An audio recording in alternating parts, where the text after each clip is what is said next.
All right, in this episode of Bouts Talking Bouts, we're here at Burlington Training Center, BTC 18, and talking to the winner of the opening bout. Happy to get a bit of word with Mike Meade here. How's it going? I imagine you're feeling pretty great. Oh, I feel amazing. I'm glad to get that first win in there. Yeah, and you started with like the 4-0 amateur run, and then you had like your pro debut a bit earlier in the calendar year. So like how, I guess, gratifying, satisfying is it to get that first pro win before the year's out? Oh, like it feels amazing. It's been a long time coming. The first fight I had a lot of nerves coming in. This time around, I managed to shake all of that stuff off and stay nice and calm. So I'm glad I finally got the W. So that comfortability really like made a difference, like from the first time as compared to the sophomore effort? Oh yeah, it made a big difference, right? So I knew exactly what to expect, no surprises, I enjoyed it overall. And it was mentioned by Josh Hill that it was a bit of a short notice kind of one for you. Like how short was the notice and the turnaround and all? This one was a two-week notice fight. I was training the whole time around, but we didn't really do any hard sparring until I found out about it. Then we kind of had limited time to be able to prepare properly, and it worked out. Does that speak to your readiness, just like always being game? Like, I mean, just it seems like nowadays the culture is like, I mean, you'll ramp it up a bit for a camp, but it just seems like the idea of staying ready is paramount more. So does it speak to that, you'd say? Yeah, that's important. If I wasn't training at all and tried to jump into this, it wouldn't have worked out the way it did, right? So I'm glad I had like a base to start with.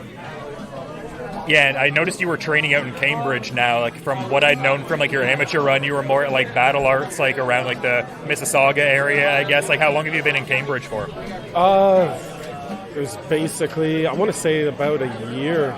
I've been with these guys training and whatnot, right? So it was actually kind of funny. I was looking for somewhere to train, and Gabe just happened to like send me a message, and then that's how it all started, right? And I've been there ever since.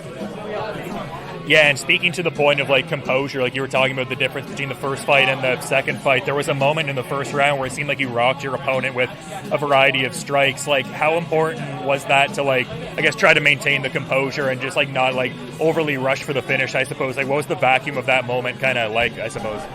Well, honestly, the last thing I want him to do is try to like fake that he's hurt and then come with something huge with me wide open.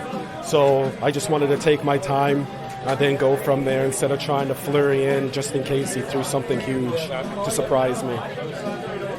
In fighting an opponent who has such a vast amount of experience, I would think that would embolden the demeanor that much more. Was this someone you, I mean, this was a short notice fight as we were talking about, but were you aware of your opponent prior to this? Sort of. I mean, I only saw like a couple of his fights, so that's all I really had to prepare with.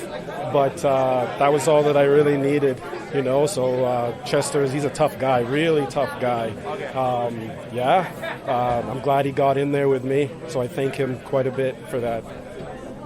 Yeah, and there was a great like economy of effort with like the grappling and everything like that. Was that the main game plan heading into this, like to control him and work that top position and get in some ground and pound, maybe work in a submission if it opens up? Was that kind of the game plan? Well, my coach, he gave me the option of going wherever I wanted to go, to take it wherever. We were working, if we did take it down to the ground, to stay nice and calm, not to try to like work overly too hard to try to pass and get swept and stuff like that. So it's just like take my time and burn him out and all that fun stuff. Yeah, and a great significant moment in the career, but just with it being the end of the calendar year, do you have any like broader idea of how you would like 2023 to go, even on like a strength of schedule level, etc.? Honestly, I just want to train right now, and in the first quarter of 2023, get back in there and start fighting again, right? So that's the plan so far. We're just going to end up working on some things to sharpen it up, and then we're going to jump right back in.